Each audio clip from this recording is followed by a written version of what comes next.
Thank you everybody for coming back on the second part of the roundtable. So the next speaker is Mr. Mario Ricco. He will present with a topic on services and impacts related to innovation ecosystems and DIHs. It's Apulian Mechatronics Technological Cluster and Digital Innovation Hub where Mr. Ricco is working. So, Mr. Ricco, the floor is yours. Thank you. Thank you to you. MEDISDIH is a structure that is the combination during the time of a mechatronic cluster founded in 2007 and updated, at least in the denomination, just a few years ago.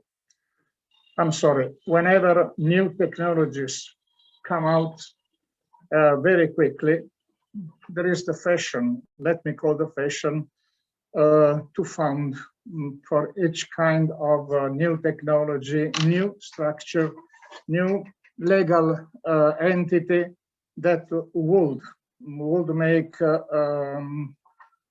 to diffuse the news, the opportunity, and also how to use this new technology.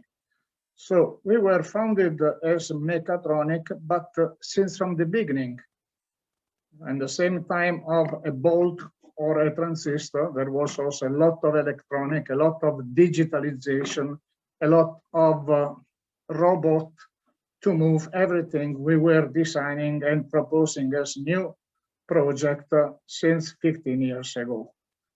In the last 4 or 5 years, digitization was taking a relevant place also in the mind of political administrator and so on. And so we decided that was quite convenient to add the suffix of DIH to the mechatronic district.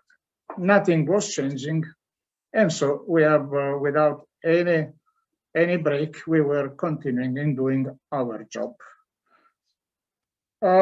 Let me say that today we are already involved in some European project and action coming from the Horizon 2020.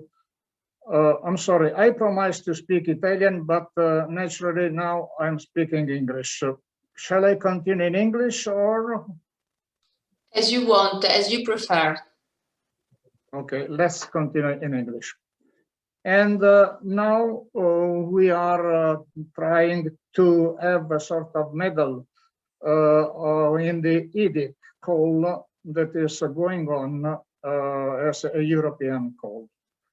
And we are joining few relevant legal entity devoted in our region for the same purpose as you prefer, in terms of open the door to the PMI and public administration to this new technology. Our ambition is not to make this in a customized way, but going straight on in the direction of European Commission, and so shortening the traveling and update all the PMI that today are quite behind in terms of using digitalizing technology and organization, many company organization, to go straight on according the way of European companies. The services are quite several. So today, another fashion, digital maturity assessment is mandatory. We have to know where they are and when they want to go, if they can, and this is very important. Innovation, going and making activities and business, getting some drawing and making part according to drawing is not longer convenient. Even all the machinery have been updated and so on. So we are trying also to increase as much as possible and quickly the added value of the product of PMI to higher level. And obviously, as a consequence, training and education analysis of needs using the university we have in the land, in our land, is also important. It's not enough to buy update machinery, but you need people in the position to use in the proper way. We are also making some brokerage, also providing some financial sources, private and national financing of this project. Sometimes they are quite relevant, up to 20-25 million of euro. And let me say, also giving some assistance when for the intellectual property. 20 years, 30 years, 40 years ago was just a vanity to have, you know, the tag of a patent released, but now it's no longer. To make business, you need the patent. We have a mix of partners. There are the public one, I mean the Politecnico of Bari and the University of Bari. CNR is the national research committee we have along the Italy, but they are spread in all the region of Italy, are quite important. And then there are private members that decided to join in our cluster just to make available the knowledge, the competence, and so on. So most of them are quite large industrial group, and it seems that this seems to work because they are using some small company in the territory, you know, to buy some parts, some components, and they are in trouble. So the chance they have to spread the knowledge and the competence how to deal the part drawing and also the buyer and delivery and logistic, seems that it worked to upgrade the small company. Now let's speak about Adriatic. Adriatic Sea is more or less a medium-sized or a large lake. And so all the nation, the region, the facing on the Adriatic Sea are not far away each other. And more or less they are inside the European community. And so the way to upgrade at the same level of the North Europe size and skillness like Germany, France, and once England, no longer for England, is attractive and is almost mandatory. So my estimation is that in our region, we are about a few years ahead in respect of the Croatia in the target to be aligned with the rest of Europe. And so we could easily transmit and transfer, if requested, our experience we have made in this last 13-15 years also to the other side of Adriaticum. And the sea itself, you know, is now giving up to relevant environmental concerns, because the more fast is the development, the industrial development, and the more are the risk to make some damage to the sea itself. And we are speaking about Adriatic, but it's very easy to extend our concern to the rest of the larger lake called Mediterranean, because there is the Ionian, Aegean Sea, and later on we are waiting also for North Africa. Since for the last 40 years, a lot of people from Greece, from North Africa, are usually and currently coming in our region to frequent our university. They are completely open and almost free charge for all of this. So the Italian culture and the way of proceed in their career is very close to the one of our young men. The industrial challenge. I told you before, whenever it's very fast, the development of industrial activities, the environmental impact is higher and higher. On the other hand, it's very difficult to refuse to go through the obliged step of industrial development. Because special some aspect like automotive, there are a sort of dozer that when installed in some land, in some countries in which industrialization is quite behind, in a very short time due to intensive investment, they are in the position to help a lot in upgrade quite fast and to recover a few years in respect of the other countries. But on the other way, I told you before, the more is fast industrialization and the more the risk is higher in terms of environmental impact. I told you about robotic, about digital technologies is not something of last 2 or 3 years, but it's more almost 15 years that in our help we are giving to the company, the firm that are in our territories, we are helping them. So nothing new for Apulia, but once again, we are available anytime to assist and to help the other part of people facing in the Adriatic area. So we are in the between technology. Mr. Rico, just to remind you of the time. Okay, thank you. Today we are just in the middle of PMI that have some problem in the global competition that today is effective, and where to find technology, industrial innovation, technology provider. And so this is the main activities that today we are performing. And we are also for strategic monitoring and planning of joint sustainable and circular development in Adriatic region activities. We are always ready to give some help or some assistance. Okay, the time is finished, and so is all on my side. For any kind of further information on whatever else, we are already available. Thank you. Thank you, Mr. Rico. Thank you for the presentation. It was very interesting to see how the DIH in Apulia works. We will go further on with the second topic is from Ms. Davorka Moslavac-Forjan from Innovation Center Nikola Tesla. It's about Crobo Hub, the Croatian Robotics Digital Innovation Hub. Ms. Davorka, please, the floor is yours. Thank you, Matteo. Hi, everyone again.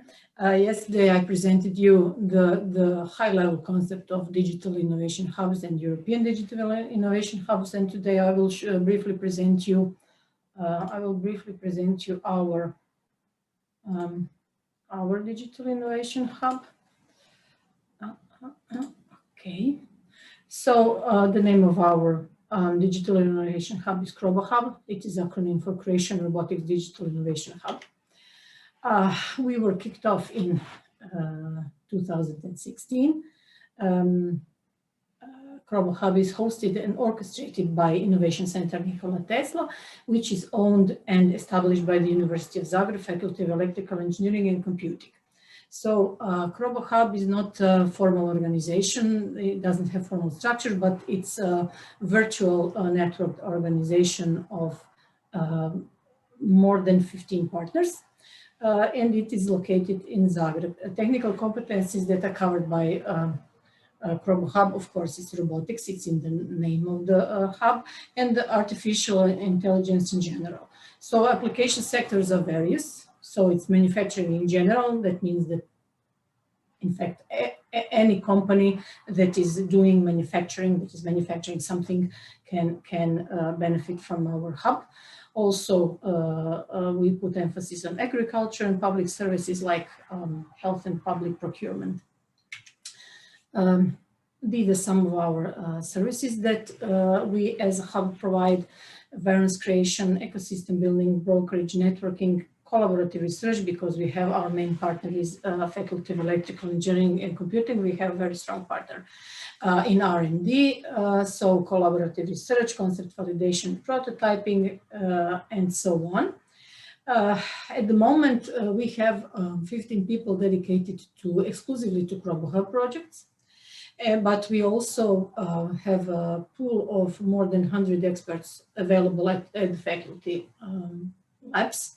Also, we have office space rented here at the faculty that is at the moment around 80 square meters, but we can use additional 300 square meters of laboratory space at the faculty.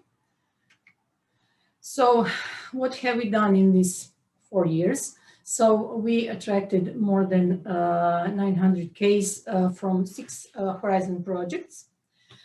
It all began in 2016 with RoboHub project feasibility study. It was part of, it was open call within the HORSE Horizon project, and we performed the feasibility study of establishing such hub and business plan. Then we are partners in logistics for manufacturing SMEs project that is dealing with enabling a logistics solution, a robotic solution in logistics for manufacturing SMEs. This project is at its very end. It will end next month. And in this project, we are one of the 6 competence centers. We do technology and business consulting and mentoring. And in this project, there is one industrial partner from Croatia, and it is a Muraplast company from Kotoriba. Then Endorse project, also financed through open call from the HORSE Horizon project. In that project, we had industrial partner from Croatia to be Anycon Aerospace. This is the case study success story of Anycon Aerospace. Through this application experiment, we helped Anycon Aerospace to optimize their grinding process by using agile robot equipped with lasers. It was developed specifically for this application experiment, and this experiment was successful. Another example, as I mentioned, is Muraplast. For Muraplast, we did the optimization of the process of transportation of polyethylene film, because Muraplast is producing polyethylene bags and plastic and paper bags. We optimized the process of transportation of polyethylene films from the production line to the warehouse, because at the moment this is done manually, and we developed prototype of such a robot, autonomous vehicle, exclusively for this experiment. Then we also are partner in DI2 Horizon project. That this is a European network of 26 digital innovation hubs for robotics. Then we were partners in AIDIH network program. It is now finished. It is a network of 30 DIHs throughout Europe with focus on artificial intelligence. Our newest project is Kit for SME, where we have ecosystem brokerage and networking role, and we act there as one of 3 DIHs. And the most recent achievement is for us is, I mentioned yesterday, European Digital Innovation Hubs. So we passed national procedure to be candidate on behalf of Croatia for IDIH with project called RoboHub++. It's acronym for Croatian Industry and Society Boosting, European Digital Innovation Hub. So we are waiting now for European Commission call to be open. It will be somewhere in spring, and we will apply for the financing of our IDIH. Also, we are partner in also one Horizon. It is ADMA project. We organize numerous community building, networking events, roundtables, all with, of course, with topic around artificial intelligence, digitization, and Industry 4.0. We did plenty of invited lectures. We were partners in organizing AI2 Future Robot Days in 2019 and 20. We also support startup community. We organized Imagine, Create, Innovate student program in 2018 and 19, but because of the COVID situation, we weren't able to proceed with this. So these are some of the photos from our gatherings, our events. Also, we were pronounced DH of the month in the autumn of 2019 in the DIH.net community, and also we have our profile displayed at catalog, European Commission's catalog of Digital Innovations Hub as a fully operational. So that's it very briefly. If you have any questions or need any information, here are my contact information, so you can always reach me. Thank you very much. Thank you, Ms. Davorka. It is a pleasure to see that we have in Croatia this digital innovation hub that is very respective, and it is a part of InnovaMare project. So thank you very much. Thank you very much for inviting us. Thank you. So the next presentation is by Mr. Martin Ludvigsen from Norway, from Norwegian University of Science and Technology, Applied Underwater Robotics and Laboratory. I just have to say that we were thinking when developing the project InnovaMare to have this strong bond with Norwegian University, and I'm really happy that we have Mr. Ludvigsen for the presentation. Thank you. Thank you. I will represent this from a Norwegian perspective. So I will sort of give a presentation of how we handle this about innovation and ecosystems for innovation in my university and my setting. So first I'll just introduce myself very briefly. Marine technology at the Norwegian Technology and Natural Science University, and I work with underwater vehicles and underwater robots.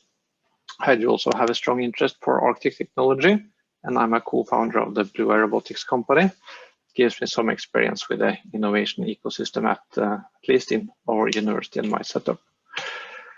So if you I don't expect all to be familiar with NTNU, but we are the main technological university in Norway. Norway is a small country, so we have only one major technical university.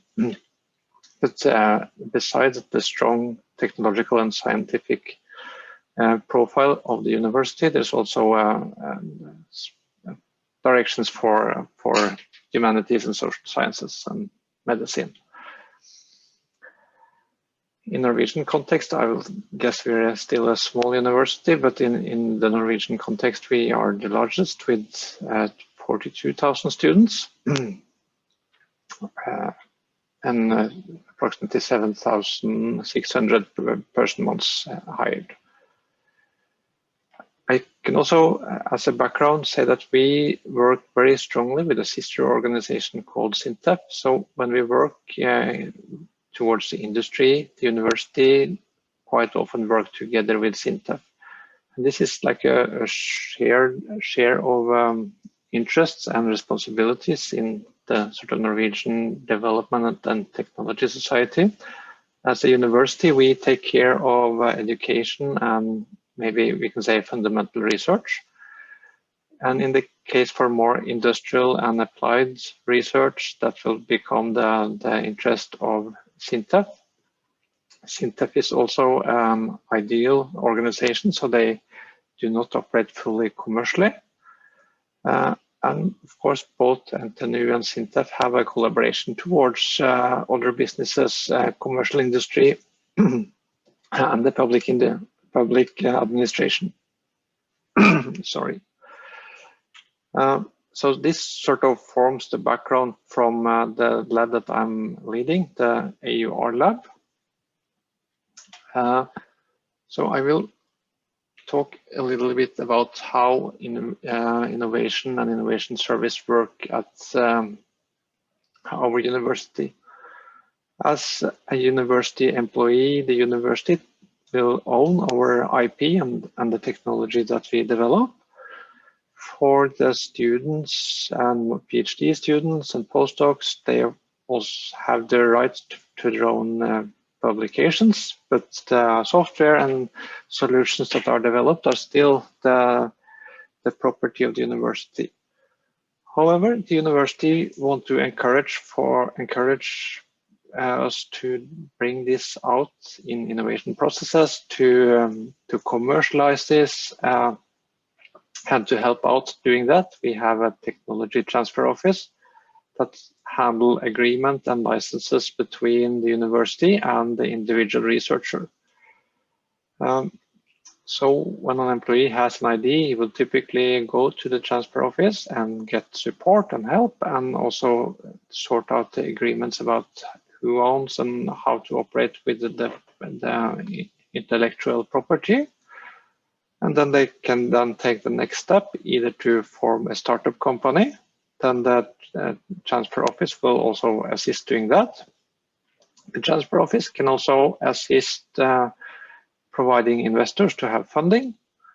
Or another way is to bring this technology or solutions out to an established industry. So in my lab, we apply this into the underwater robotics domain. In our domain, we operate a series of underwater vehicles, and we try to merge both applied scientists with technologists. We early saw that the scientists had a lot of applications and projects that were quite valuable to the technologists and the engineers. So bringing them together, we have brought up quite a lot of interesting projects and development projects that have resulted in several startup companies. So these are some of the robots that we operate in the Applied Underwater Robotics Laboratory. We are currently a staff of 5 technical persons, in addition to the academic staff. And I will say there's approximately 10 PhD students that work quite close to this setup. So, coming back to the transfer office, they collect all the IDs, bring them up to patents, create funding, and create the startups. And from the university side, then we see that we are able to have a good push for startup companies. We are also able to get competent candidates interested. We can develop mature and low-level technology concepts in safe frames. And we also have proximity to the relevant competence, both within NTNU and in SINTEF. We can also take the advantage of having good laboratories available, and we can use that to provide good scientific feedback. 4 of the companies that comes out of the Applied Underwater Robotics Laboratory is the BLUEAIR Robotics, providing small underwater robotic vehicles. And we have Ecotone that create underwater hyperspectral cameras. We have a company called Norwegian Subsea, providing underwater navigation equipment. And also Illum Subsea Intervention that provides also a larger underwater vehicle that is snake-like, that's able to articulate its own position and configuration like an underwater eel. So if I try to step back, what are the experiences with this setup and this service system? I would say that this system motivates all the university employees to generate innovation systems and to pull the innovation forward into ideas that can be useful and can have commercial ideas and can be developed into sort of sound and sustainable, economically sustainable companies. Also, this is a good way where the university can support the startup companies while maintaining maintaining and handling the IP interests in a good way. So this, I think it's safe to say that's a very good and valuable enabler for innovation activity at our university. However, there's still challenges to discuss and to refine this method. Who will own the ideas? Who will own the commercial and industrial potential? That is up for discussion and needs to be clarified. And another thing is how to identify the ideas and the teams that have the high economical potential, because it is the truth that most startup companies will fail. This is an evolutionary method, but how to figure out who will succeed and how to support the ones that will succeed and how to help them to succeed.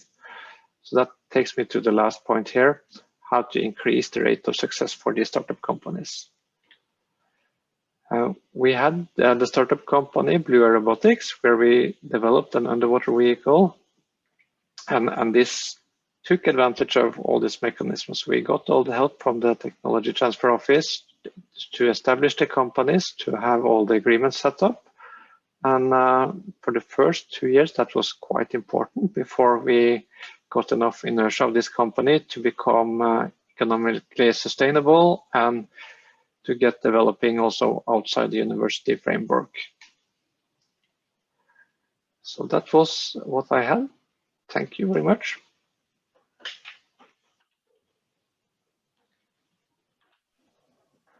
Mr.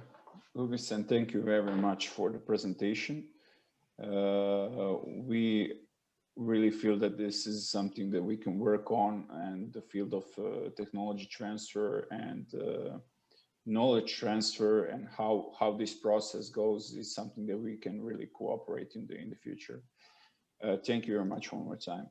The next speaker is Miss Elena Banchi from Area Science Park. I'm sorry for the, if I said it. No, Matteo, sorry to interrupt you. There is a Mr.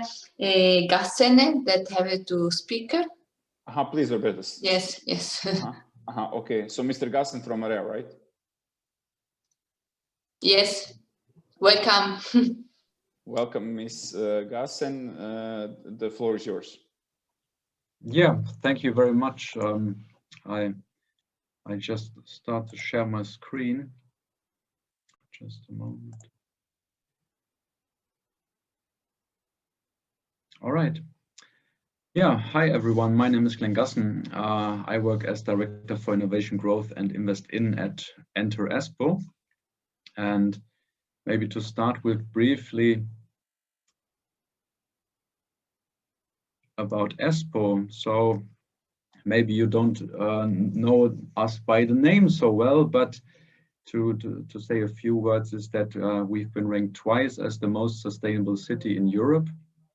And here actually it is very remarkable that sustainability, when you see it in an economical sense, that then it might be surprising that we've been ranked as the most sustainable city, because it happens that Nokia Corporation, which was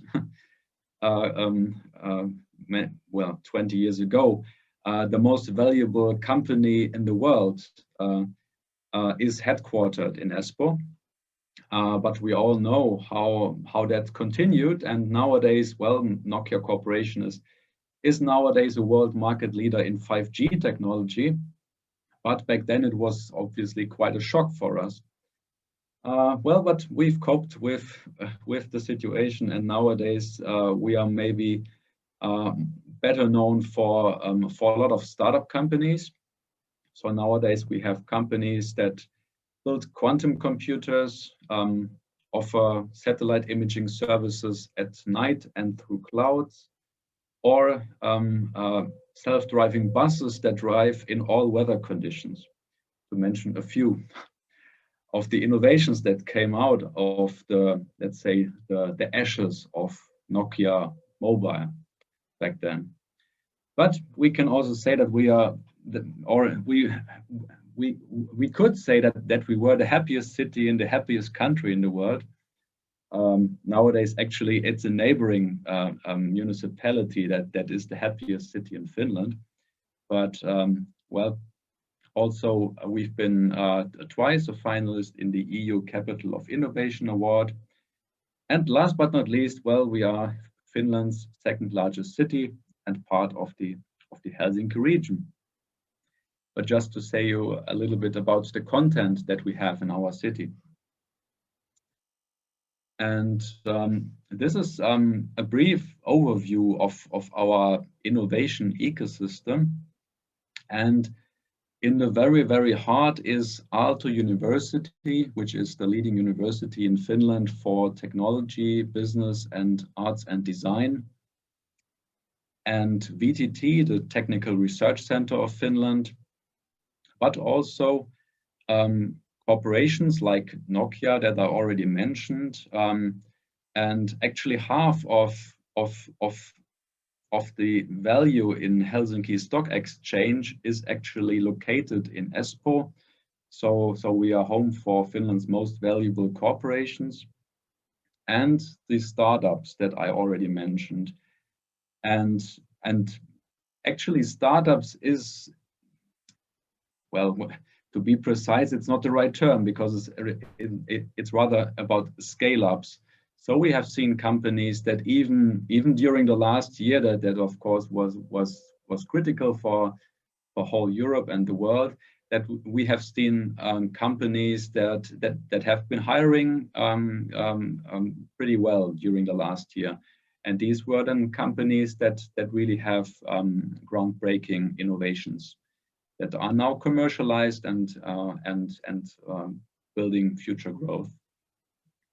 But when we see it in a wider space, we see that we have many contributors to this ecosystem, and that is investors, particularly from abroad, but also corporations that participate now and then, and it's actually also my team's task to facilitate these interactions, and I will mention a few examples later. And then when we see the wider space, then international partners are very important for us. And here we've been building a very strong link to Japan, for example. Here we have seen very strong and concrete traction with Japanese partners. And of course, we have also national partners like Business Finland, Team Finland, and Helsinki, of course, as the capital is important for us.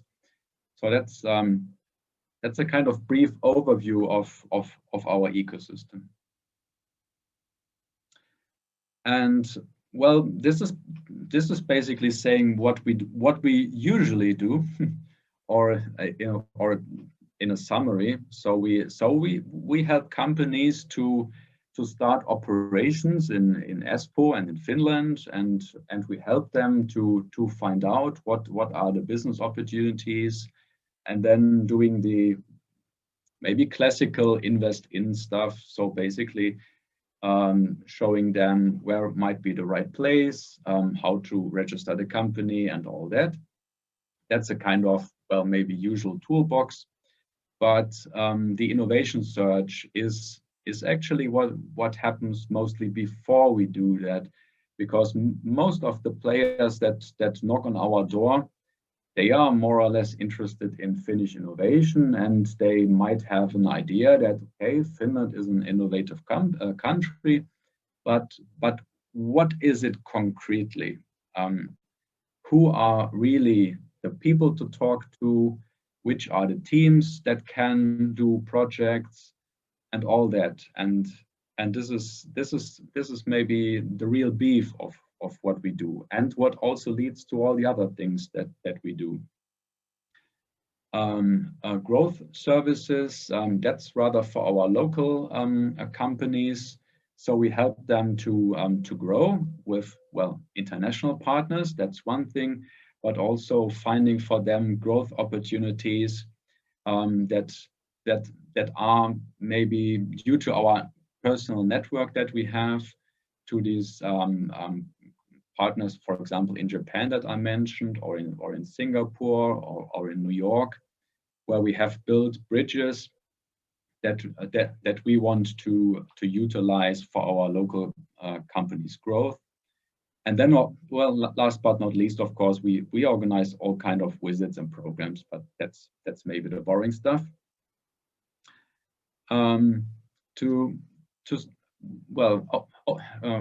What is it in concrete terms? And here I would like to give a very practical example of what we did last year, because last year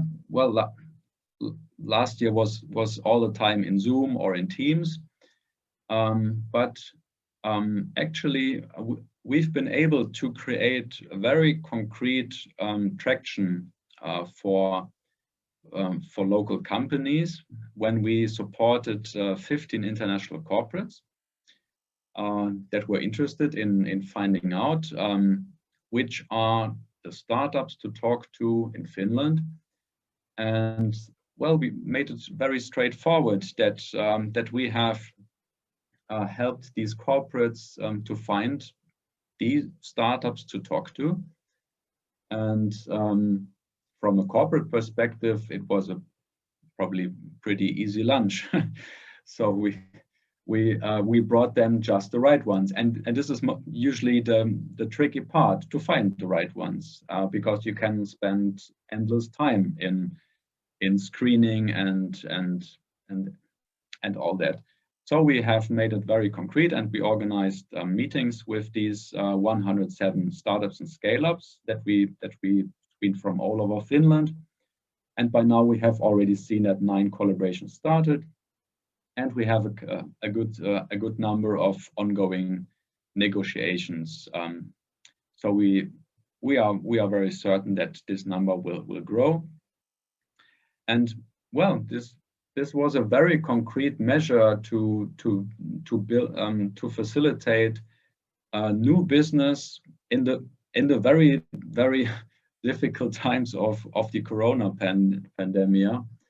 And and this is something that we definitely continue, and something that I can just recommend to make it very concrete for corporates to innovate together with startups.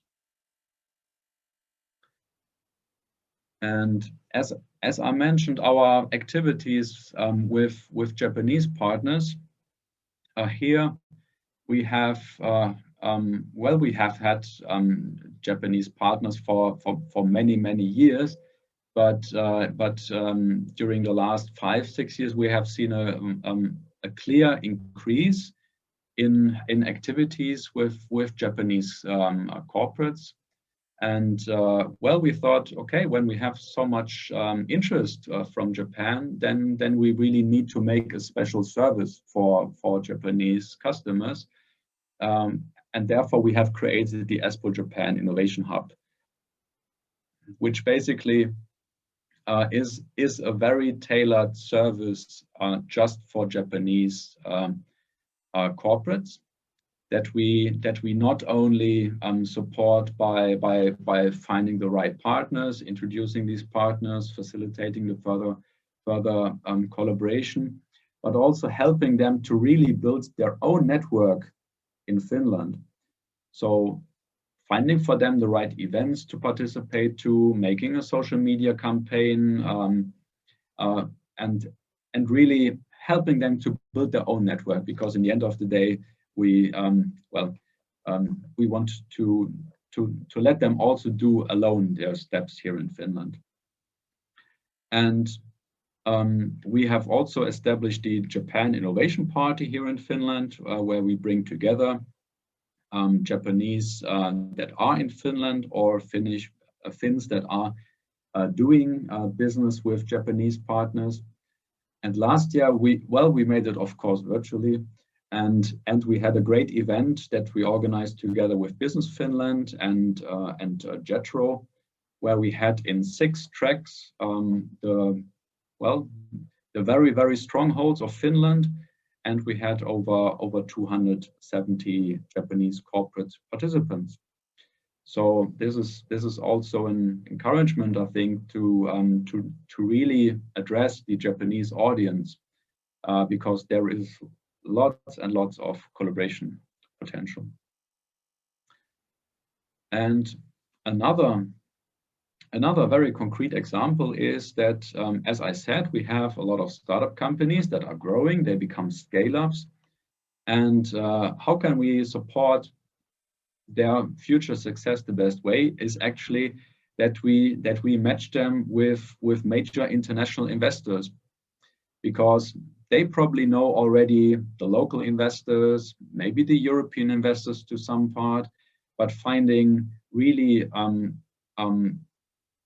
very, very strong international investors. This has been the missing link, and therefore we have created the Knights of Nordics event that used to happen right before Slush, the leading startup event in late November, early December in Finland. And well, of course, last year we did it again, virtual. And the thing is that we make a very, very strong selection of startup and scale-up companies. And by creating this very high density of very, very high quality growth companies, it's actually pretty easy to say, come and see these companies in a very exclusive setting. And then easily we have, well, more than 100 international investors that are very, very eager to see these raw diamonds from the Nordics. And as a Finnish player, we also thought, okay, we should make it a little bit bigger and not just Finland. So we invited also from Denmark and Sweden teams to join in here. And we have seen a very good number of very, very good online one-on-one meetings that well, from the past, we can say that they quite frequently, they lead to good funding rounds for our companies, and thereby it's much easier for them to grow fast internationally.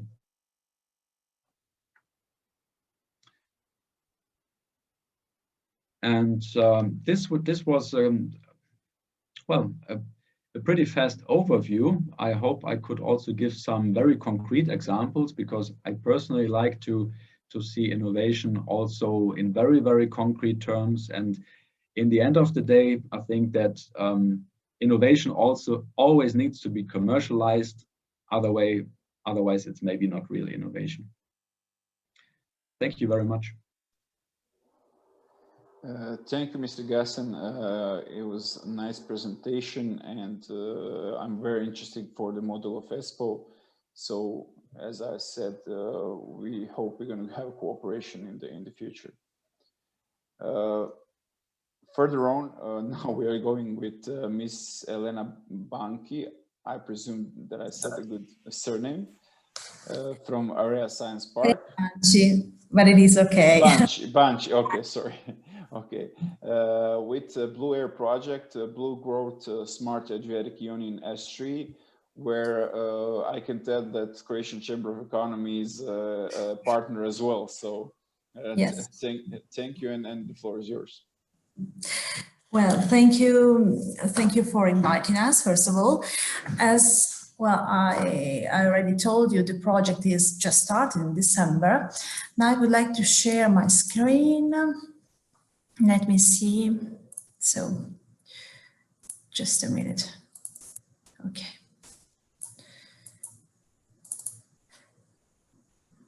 Okay. Okay. Can you confirm that I'll share my screen? Yeah, it's good. It's good. Okay. So thank you. So my presentation will deal with fostering the innovation ecosystem. That is one topic of the this panel. Okay, and talking about this Blue Growth Smart Adriatic Union S3 project. Okay, so just a few words. What's the project like in pills? The project was applied under a third Adrian call for proposal under the strategic, and it is a strategic project. It will last 13 months, starting from December. The budget is around 2 million and a half. There are many partners, actually 11 partners plus 20 associate partners, chosen among ministries, public administrations, mainly, and the main target group here, the protagonists of our project are the public administration representatives, basically policymakers. So we are changing the paradigm from the previous speech. Now the focus is not on the private sector, but by means of this project on the public sector, driving innovation, okay. So partnership and territories. The project is, we insist on 8 countries, so the whole Adriatic Ionian region, with 11 partners and 20 associate partners. The partnership is composed by innovation agencies, so namely 4 innovation agencies, 2 public administrations, and 2 universities dealing with blue growth technologies, and 3 chambers of economy to guarantee the networking and participation of the private sectors, of course. The challenges, what are we asked to face, what are we asked to tackle by means of this quite long project? We would like to overcome the fragmented approach to innovation. That's a characteristic of the Adriatic Ionian area. Then there is the still existence of lagging behind regions. So not all the territories in this area have the same starting background precondition in developing their smart specialization strategy. There is a strong need to facilitate the joint transition to knowledge-based innovation policies, and we will develop some very focused activities in this respect. And then there is a need for harmonization of the blue growth policies, which, as you know, are very broad. So they go from the sea transport, sustainable tourism, protecting the marine environment, and so on. Main objectives. So the main goal of this project is that of enhancing institutional capacities of the Adrian countries and territories in the definition of a common approach towards the implementation of a smart specialization strategy on blue growth at macro-regional level. The macro-regional level is the key point here. It's not just working on a single smart specialization strategy. As you know, they are now in the definition phase.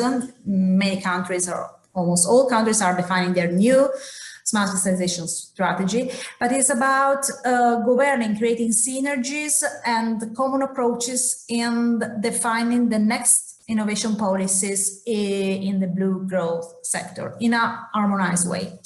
Specific objectives of the project are those of improving the competencies of the quadruple helix sectors in defining the innovation policies on the growth. The second one is that of identifying blue growth sectors of macro-regional interest in order to exploit potentials for transnational cooperation. And the last one is that of supporting the development of macro-regional S3 on blue growth.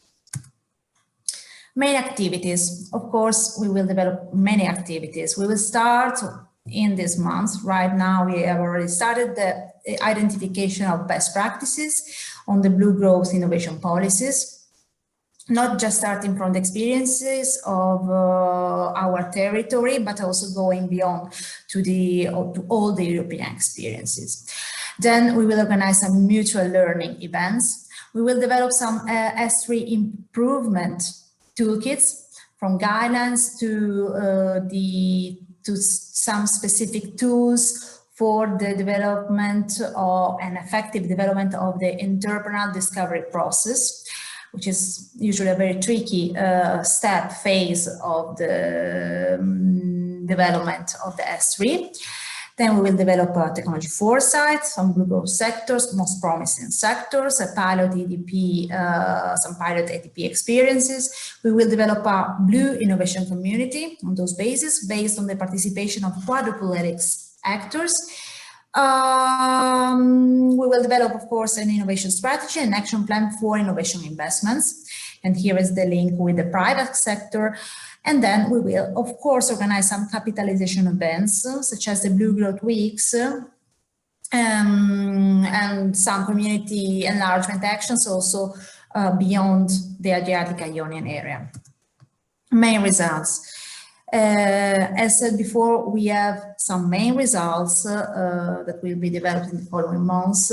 So from the community to the S3 enabling tools, to the great work that will be developed to increase knowledge and competencies of public policymakers in development in the their competencies in the development of innovation policies, effective innovation policies in the blue growth sector.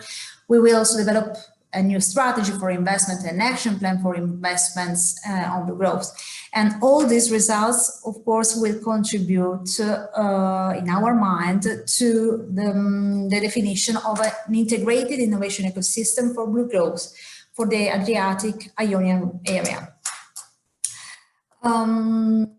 So I will just give you this idea of what the project essence is in this time.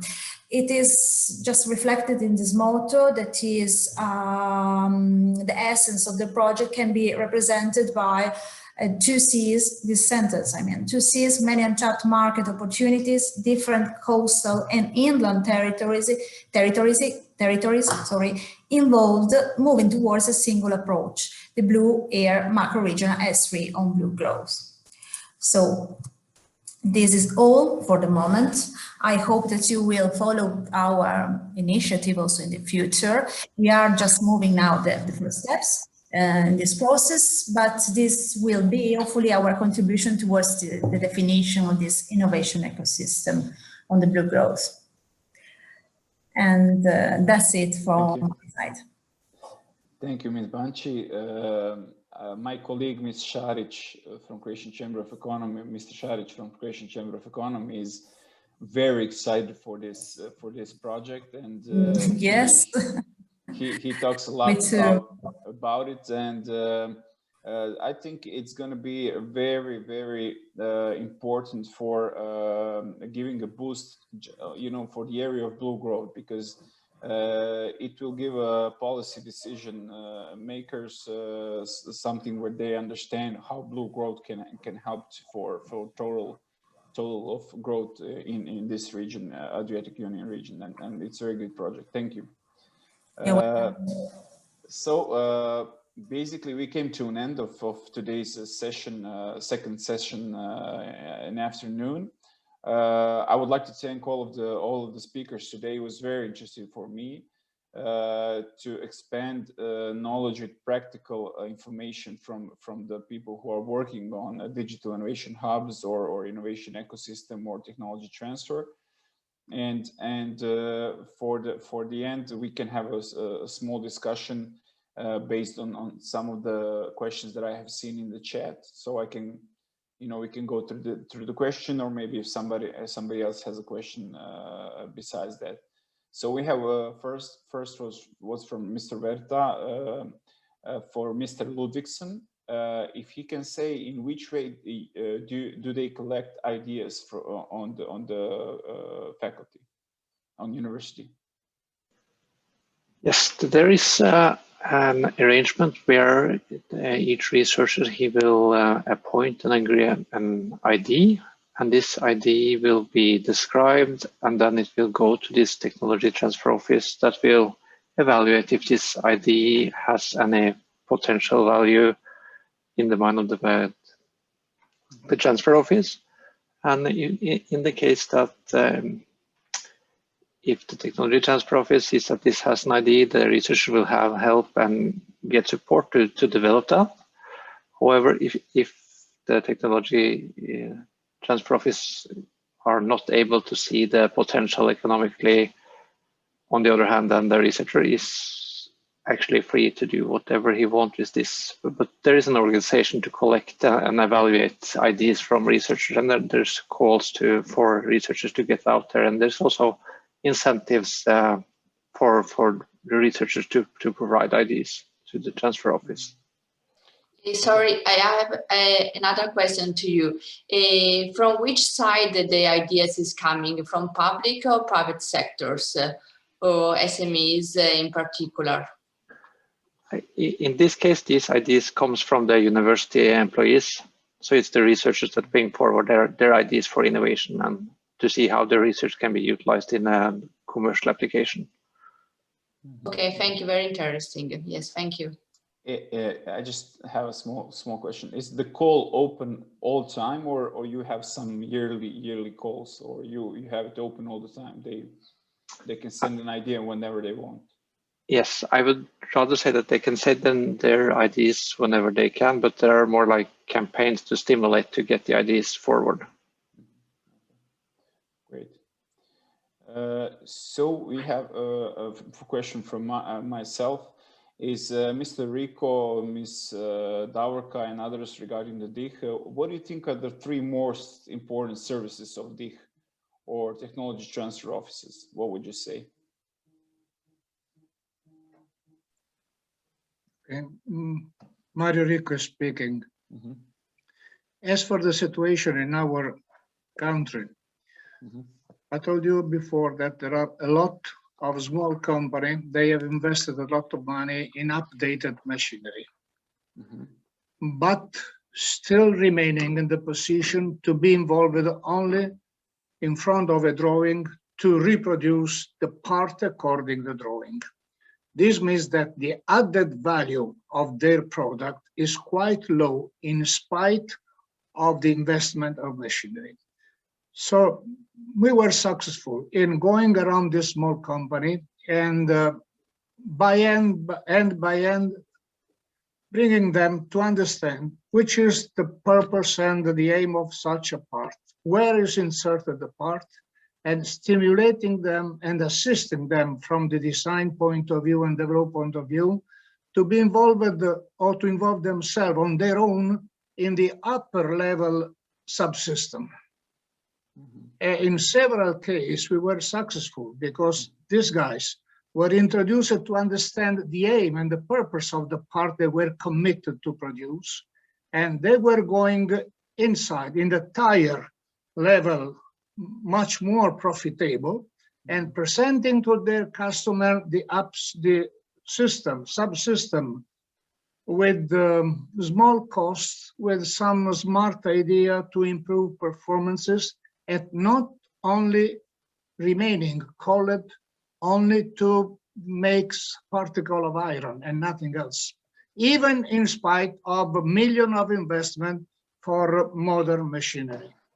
And we've done a lot of job in this direction. And the second very important item is the company organization.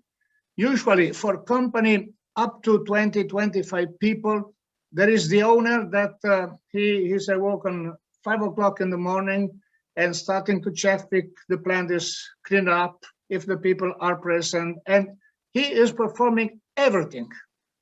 And just, in Christmas, calling their cooperator, hey, I have a good idea, please come in the company and let's do to improve the idea. So the organization of this small company is not longer valid. If all the skillness are in one mind only, the risk not to be never competitive is becoming now higher, higher, and higher.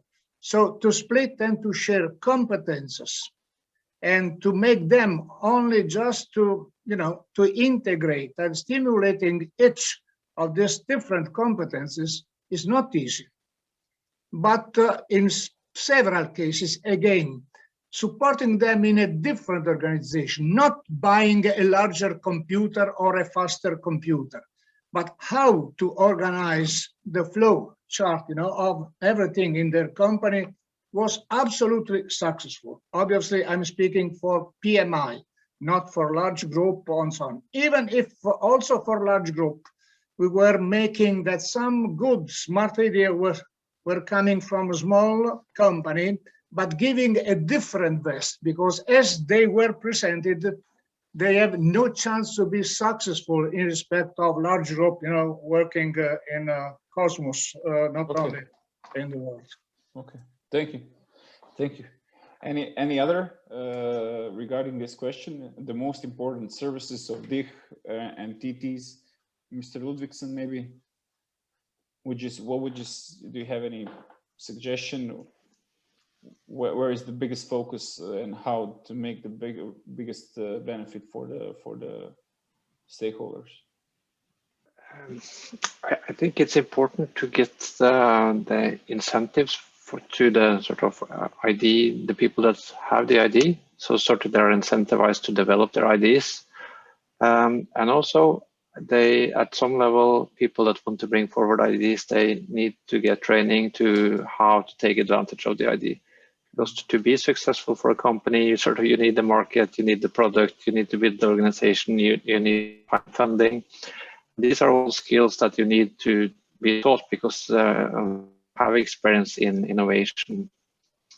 These skills need to come across.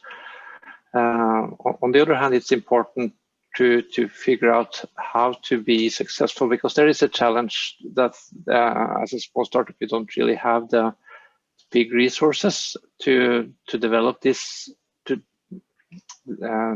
all the way to success. There's what sometimes we refer to as the valley of death. That's at the level where you have developed your product and you're entering the market. So you're going from saved money to being economically sustainable. And that's, at least in our area, that's an area where all the support solutions slightly fail. So it's really hard to get from a good technical solution to economically sustainable business, and to get entrepreneurs and smaller companies across that, I think is very important. Okay, great. And the last question from my side is regarding the ESPO, Mr. Gassen. If you can tell me at the beginning of ESPO or at this stage, what was the important for development of ESPO from the public support?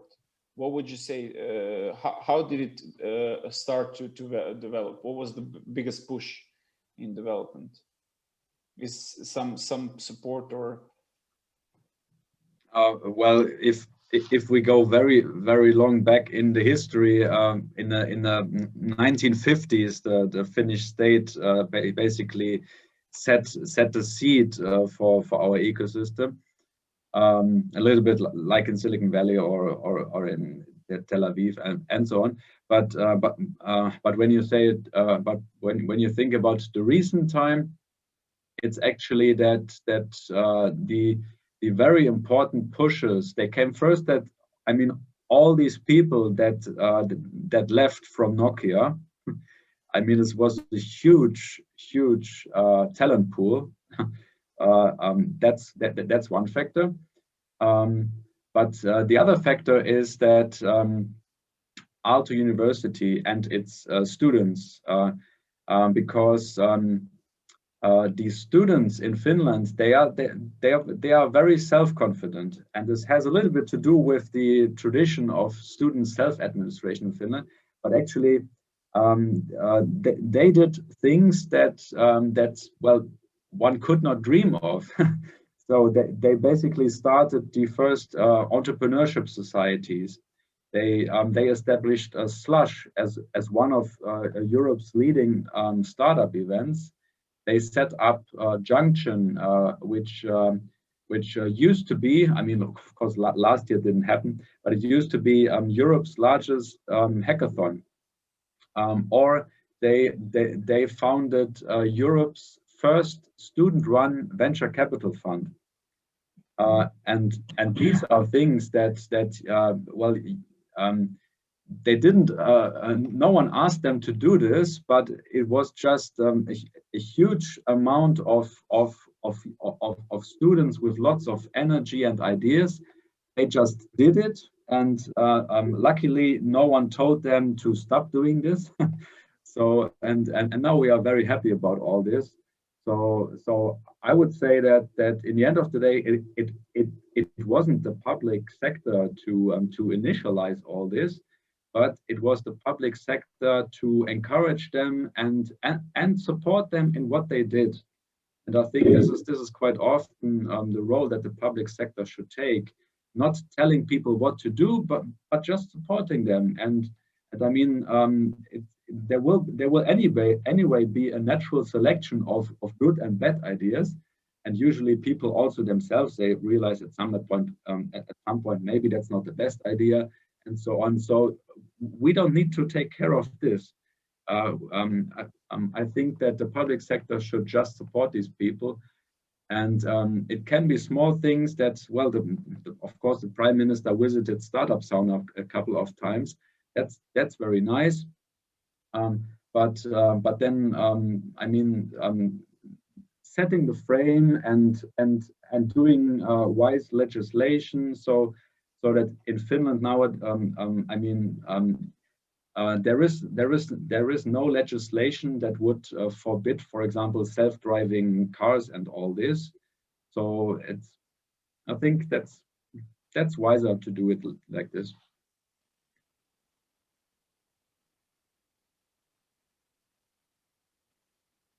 Say that very interesting to say that the ESPO came from the private push, and then it got support from the public sector, and that's something that should be done as well here in InnovaMare. Well, if there's no question, others, is there any other question, please? Okay. Thank you very much one more time. I really appreciate all the information, and I think that our audience had the ability to see really good organizations and how the things work. Have a nice day, and I hope you're going to have some opportunity to cooperate, and definitely inside of InnovaMare project we will meet in ESPO. I hope we will come there and see how does it work when this pandemic is over. I hope, and definitely in Norway as well. So we'll see each other definitely. So thank you everyone for participating. Roberta, please, if you have some. Yes, also from my side, a big thanks to all the speakers. And sorry if in these days I stressed you concerning all the documents and the certification that we have to collect for the data protection. So, and a big thank to the leader partner to give us this opportunity to join the project.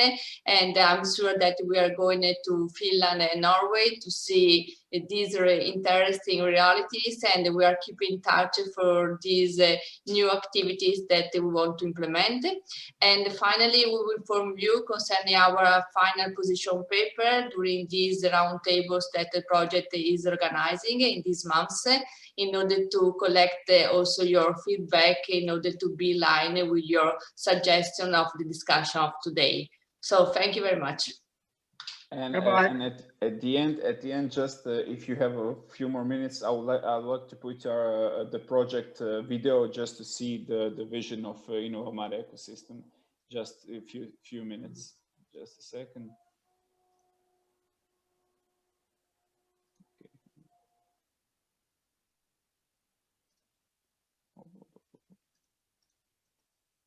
Okay. Just a second. It doesn't. You don't hear the sound, right? No. Okay, just a second.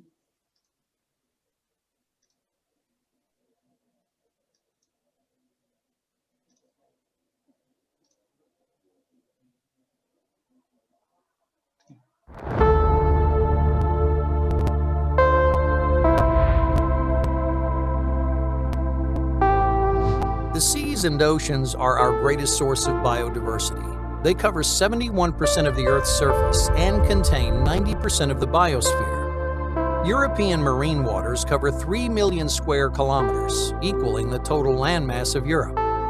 50% of Europe's territory is under the sea.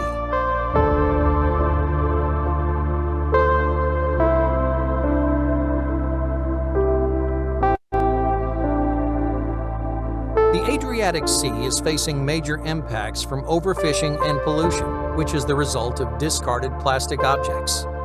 Oil pollution, which can lead to significant poisoning and death of fish, as well as the disappearance of the plant world on which human health also depends. The InnovaMare journey began a year and a half ago with understanding how huge the problem of sea pollution is and how it will affect us in the near future. Sea pollution doesn't affect only the environment and its biodiversity, but also has a significant economical effect on sectors such as traffic, aquaculture, tourism, etc. By learning more about this problem, we saw an opportunity for SMEs, small and medium-sized enterprises, and scientific research institutions to develop new innovative solutions in robotics and sensors to boost cooperation and open new markets.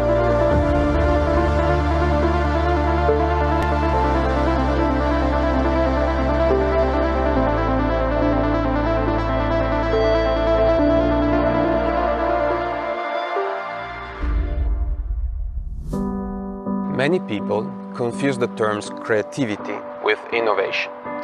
Creativity can be the act of a single individual, while innovation is not. Innovation requires many actors. That can be many individuals working together. It can be many companies collaborating, for example, suppliers and clients all together. But innovation requires also external stakeholders and external conditions, such as, for example, policymakers. Where we have a challenge, we see opportunities. Opportunities for companies, research development institutions, and local and regional government to jointly develop new innovative solutions that could tackle this huge challenge. For us, it's crucial to share and interact with stakeholders of both sides of the Adriatic Sea, so Croatians and the Italians, in order to develop an integrated view at the present scale. So we believe that with InnovaMare we can work together for the future of the Adriatic Sea, sharing knowledge, technologies, data, and competencies.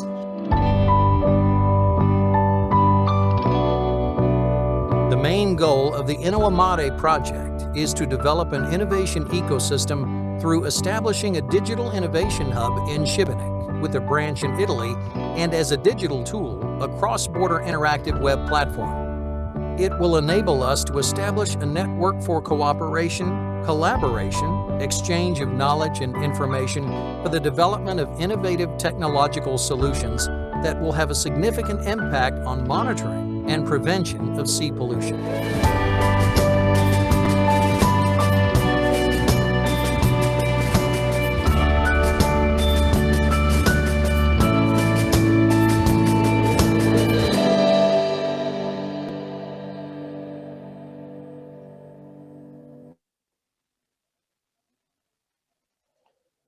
Yeah, so this is the idea, developing an innovation ecosystem really focused on one mission, the sustainability of Adriatic Sea, with technology as robotics and sensors and everything. That is the idea. We want to make a center of excellence on a cross-border level, and through interactive web platform, have the ability to have the ideas, to have stakeholders, and to develop new innovative solutions for sustainability of Adriatic Sea. Thank you very much, and have a nice week and then the rest of the day. Bye. Thank you very much. Bye-bye. Goodbye to everybody. Goodbye. Bye-bye. Thank you very much. Bye-bye.